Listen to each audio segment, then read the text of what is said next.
येती एक मॉन्स्टर जो एवरेस्ट की बर्फ में रहता है। ये बात आपको पता होगी, लेकिन ये बात बिल्कुल नहीं पता होगी कि येती वर्ड आया कहाँ से। ये शब्द आया है तिब्बती शेरपा भाषा से। इसमें एक शब्द होता है ये और एक वर्ड होता है ते, जिसका मतलब होता है रॉक एनिमल, यानी चट्टानों में रहने वाला जानवर। ये तस्वीर लगभग 70 साल पहले ली गई थी, 1951 में। कई साल पहले कुछ पर्वतारोही अपनी यात्रा पर निकले थे, ये पता लगाने के लिए कि ऐसे कौन कौन से रास्ते हैं जिनसे माउंट एवरेस्ट पर चढ़ा जा सकता है। इस ग्रुप में थे एडमंड हिलेरी, जो तेंजिंग नॉर्गे के साथ दुनिया के पहले इंसान बने जिन्होंने एवरेस्ट की ऊंचाई को छुआ था। और ये है एरिक शिप्टन, जिन्होंने येती के फुटप्रिंट की सबसे पहली फोटो खींची अपने साथी माइकल वार्ड के साथ। उन्होंने नेपाल के मंगलून बेसिन में अजीब से पैर के निशान देखे। अब चूंकि उनके पास पैरों के निशान नापने के लिए कोई टेप नहीं था, क्योंकि वो येती की खोज में थोड़े निकले थे, वो तो गए थे पर्वत चढ़ने। तो उन्होंने क्या किया, फोटो खींचते टाइम येती के फुटप्रिंट के बाजू में अपना आइस पिक रख दिया, ये दिखाने के लिए कि वो फुटप्रिंट कितना बड़ा है। देखो, येती काफी सालों पहले से ही बहुत ज्यादा फेमस है, लोग इसके बारे में जानना चाहते हैं, इसकी खोज करना चाहते हैं, लेकिन येती है कि किसी के हाथ ही नहीं आता। इन फोटोज के पब्लिश होने के बाद कई लोग जांच करने के लिए हिमालय तक गए, ये जानने के लिए कि ये पैरों के निशान असली हैं या नहीं। और भैया, नेपाली सरकार ने तो लाइसेंस तक बांट दिए लोगों को कि येती का शिकार कर लो, लेकिन ये येती है भैया, इतनी आसानी से किसी के हाथ में नहीं आता। और क्या पता कि येती एग्जिस्ट करता भी है कि नहीं। क्या है येती का असली इतिहास, क्या है इन फुटप्रिंट्स की सच्चाई, तो आज जानेंगे हम इन सारे सवालों के जवाब। तो कुछ लोग करते हैं धंधा, कुछ लोग करते हैं खेती, और कुछ लोग ढूंढना चाहते हैं असली वाला येती। तो बांध लो अपनी कुर्सी की पेटी, क्योंकि शुरू होने वाला है आज का फाड़ू वीडियो।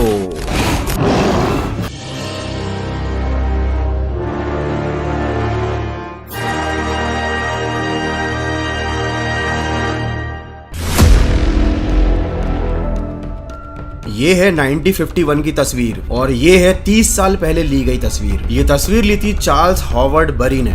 उन्होंने बर्फ में अजीब से पैरों के निशान देखे थे, लेकिन वो समझ नहीं पा रहे थे कि आखिर ये किस जानवर के पैरों के निशान है। इसीलिए रिसर्च करने के लिए उन्होंने फुटप्रिंट्स के फोटो खींचे, लेकिन वो भी इस गुत्थी को सुलझा नहीं पाए। और इसी रहस्य के कारण कई सारी कहानियां रची गई, बहुत सारी फिल्में बनाई गई, किताबें लिखी गई और वीडियो गेम्स भी बनाए गए। और येती की इमेज को खराब कर दिया गया, उसे एक ऐसे मॉन्स्टर के रूप में दिखाया गया जो इंसानों का शिकार करता है। इंसानों को ये बताया गया कि आपको येती से डरने की जरूरत है, क्योंकि ये साइज में काफी बड़े होते हैं और आपको देखते ही आपके ऊपर हमला कर देते हैं। लेकिन तिब्बती लोग ऐसा नहीं मानते, वो विश्वास करते हैं कहानियों पर, उनकी लोक कथाओं पर, जिसमें येती को इतना ज्यादा खतरनाक नहीं बताया गया है। लेकिन हम बात कहानियों की नहीं, हम बात करेंगे असली सबूतों की। और सबूतों में आते हैं पैरों के निशान, हाथों के निशान या फिर येती के बाल। पैरों के निशान की अगर बात करें तो ये तस्वीरें कई पर्वतारोहियों ने ली हैं। उदाहरण के लिए 1951 की ये तस्वीर, या फिर 4 साल पहले भारतीय सेना के जवान के द्वारा ली गई ये तस्वीर। लेकिन जब इन पदचिन्हों के ऊपर और ज्यादा रिसर्च किया गया तो वैज्ञानिकों ने बताया कि ये येती के पदचिन्ह नहीं है। 1921 में जब चार्ल्स हॉवर्ड बरी ने पत्रकार को बताया कि ये पैरों के निशान एक बड़े भेड़िए के हैं, और जब ये बात उन्होंने पत्रकारों को बताई तो पत्रकारों को इस बात में कोई मसाला नहीं मिला, तो उन्होंने बात को घुमा कर पेश किया और ऐसी अफवाह फैलाई कि ये येती के पैरों के निशान हो सकते हैं। लेकिन 1951 की इस तस्वीर का क्या, ये पैरों के निशान किसी भेड़िए के जैसे नहीं दिखते। तब डॉक्टर माइकल वार्ड ने ये बताया कि ये पैरों के निशान इंसान के हैं। उन्होंने बताया कि ये एक तिब्बती के पैरों के निशान है जिसके पैर थोड़े अजीब थे। लेकिन अब सोचने वाली बात ये आती है कि भैया, पैर अजीब थे ठीक है, लेकिन हिमालय की वादियों में नंगे पैर कोई क्यों घूमेगा।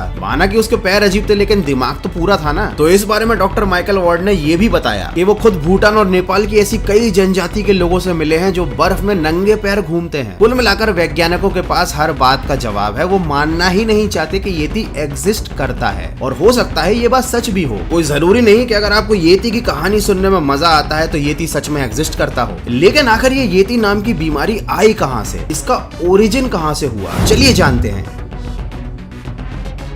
ये है भारतीय सेना के मेजर सुशांत सिंह। ये नाम सुनकर बहुत से लोगों को सुशांत सिंह की याद आ गई होगी, बट अभी आज हम इनकी बात कर रहे हैं। वो एक मिशन पर थे हिमालय में मकालू नाम के एरिया में। वहां पर उन्होंने कुछ अजीब से पैरों के निशान देखे। उनके साथ एक शेरपा गाइड भी था। उन्होंने अपने गाइड से जब इन पैरों के निशान के बारे में पूछा तो गाइड ने बिना किसी हिचकिचाहट के साफ साफ कहा कि ये येती के पैरों के निशान है। गाइड ने कहा ये एक जंगली आदमी जैसा होता है जो बर्फीले इलाकों में रहता है। देखो, दुनिया में हर किसी को इस बात का डाउट है कि येती असली है भी या नहीं, लेकिन शेरपाओं इंसानों को इस बारे में कोई डाउट नहीं है भाई, उनका पॉइंट एकदम क्लियर है। येती होता है और एग्जिस्ट करता है उनके हिसाब से, क्योंकि येती नाम का ये शब्द शेरपा भाषा से आया है। जैसा कि मैंने आपको वीडियो के स्टार्टिंग में ही बता दिया था, चट्टान जानवर। इनके पुराने ग्रंथों में आपको येती के बारे में लिखित में हर चीज मिलेगी, और वो लेख भी 12वीं शताब्दी के हैं, मतलब 850 साल पहले के। अब कोई क्यों ही 850 साल पहले झूठ लिखेगा, वो भी अपने ग्रंथों में। तिब्बत और नेपाल के बहुत सारे मंदिरों की कार्विंग में आपको येती देखने को मिलेगा। तो ये महज एक कोरी कल्पना तो नहीं हो सकती, किसी ने तो येती को देखा होगा। हो सकता है येती की प्रजाति अब खत्म हो चुकी हो सकता है वो 850 साल पहले एग्जिस्ट करते हो। मणिकबम नाम के एक तिब्बती धार्मिक ग्रंथ के अनुसार तिब्बत एक विशाल सरोवर हुआ करता था। जब वो सरोवर सूखने लगा तो उसमें नए जंगल, जानवर और पहाड़ उभरे, और इन्हीं पहाड़ों में से एक में से तिब्बती लोगों का जन्म हुआ। इन पहाड़ों में सिन्मो रहती थी, जो कि एक बौद्ध देवी ड्रोलमा का अवतार थी, जो एक दिन बुद्ध भगवान के अवतार चेनरेजिंग से मिली। वो कुछ बंदर की तरह थे, और इन दोनों ने मिलकर 6 बच्चे पैदा किए, जो आधे इंसान और आधे वानर थे। इन 6 बच्चों से 6 अलग अलग तिब्बती समूहों का जन्म हुआ। साल बीतते गए, एवोल्यूशन आता गया, और ये आधे इंसान आधे बंदर धीरे धीरे करके पूर्ण रूप से मॉडर्न तिब्बती लोग बन गए। वर्षों बाद वे बंदरों की तरह कम और इंसानों की तरह ज्यादा दिखने लगे। कुछ तिब्बती लोगों का ऐसा मानना है कि उनके कुछ पूर्वज कभी इंसान नहीं बन पाए पूरी तरह से, जिन्हें येती कहा जाता है। ये बर्फ में रहते हैं और इंसानों से दूर अकेले में रहना पसंद करते हैं। आपको बौद्ध मंदिरों में, पुस्तकों में ऐसे जानवरों की कई तस्वीरें मिल जाएंगी। तिब्बत और नेपाल के कई मठों की दीवारों पर आपको येती की कार्विंग मिल जाएगी। कुछ कहानियां कहती हैं कि येती बहुत शांत है, लेकिन कुछ कहानियां बताती हैं कि येती बहुत ही ज्यादा एग्रेसिव होता है। यार हमें नहीं पता क्या हकीकत है, हो सकता है येती इस वीडियो को अपनी गुफा में बैठ कर देख रहा हो और अपने परिवार के साथ इस वीडियो को एंजॉय कर रहा हो।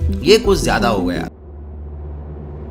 Extra ordinary claims required extra ordinary evidence. और येती का होना एक बहुत एक्स्ट्रा ऑर्डिनरी क्लेम है, बट हमारे पास उसका कोई एविडेंस नहीं है। आज तक जितनी भी रिसर्च हुई है उनमें यही पता चला है कि सारे एविडेंस जो आज तक पेश किए गए थे वो सब फेक हैं। लेकिन सोचने वाली बात यह है कि येती के अस्तित्व के खिलाफ इतने सबूत होने के बाद भी आज वो इतना पॉपुलर क्यों है, उसके बारे में इतनी चर्चा क्यों की जाती है। येती के बारे में किताब लिखने वाले शिव डाकाल के मुताबिक तिब्बती लोगों में येती की कहानियां इसलिए लोकप्रिय हुई क्योंकि माँ बाप अपने बच्चों को ये कहानियां बताते थे ताकि उनके बच्चे बर्फ में ज्यादा दूर तक ना जाएं और हमेशा उनके परिवार के करीब रहें। और चूंकि हम सबको रहस्यमय कहानियां पसंद है, इसलिए हम इस तरीके की बातों और सबूतों पर विश्वास करते हैं। और ये बात भी सच है कि हजारों साल बाद भी येती की ये रहस्यमय कहानियां सुनाई जाएंगी। देखो, एलियंस एग्जिस्ट करते हैं या नहीं करते हमें नहीं पता, लेकिन उनका कोई सबूत नहीं है। ऊपर वाला एग्जिस्ट करता है या नहीं हमें नहीं पता, लेकिन उसका कोई सबूत नहीं है। लेकिन क्या इसका मतलब एलियन या भगवान एग्जिस्ट ही नहीं करते? क्या इसका मतलब ऐसी कोई परालौकिक शक्ति होती ही नहीं है? इसका जवाब आपको खुद मालूम है, और वैसा ही शायद कुछ येती के साथ भी हुआ है। सवाल का जवाब तो सबको मालूम है, लेकिन सबूत किसी के पास नहीं है। Because absence of evidence is not the evidence of absence. आपको क्या लगता है, अगर आप लोग नेपाल साइड से या तिब्बत की साइड से हैं तो मुझे कमेंट करके जरूर बताना। या आप लोगों को विश्वास है येती के एग्जिस्टेंस पर, या आप भी येती को केवल एक कोरी कल्पना मानते हो? तो यार बस आज की वीडियो में इतना ही। आई होप कि वीडियो आपको अच्छा लगा होगा, और मुझे कमेंट करके जरूर बताना कि भैया आपकी क्या राय है येती के बारे में, और अगला वीडियो आप किस टॉपिक पर देखना चाहते हो। ऐसे मुझे मालूम है 90% लोग यही कमेंट करेंगे भैया ज़ोंबी पार्ट 2 बनाओ। उस पर भी काम चालू है, वो भी जल्दी देखने को मिलेगा, लेकिन आप और टॉपिक भी मुझे कमेंट करके बता सकते हो। और हाँ, आज के इस वीडियो में आपको मेरी आवाज थोड़ी सी अजीब लग रही होगी क्योंकि मेरा गला बहुत ज्यादा खराब है,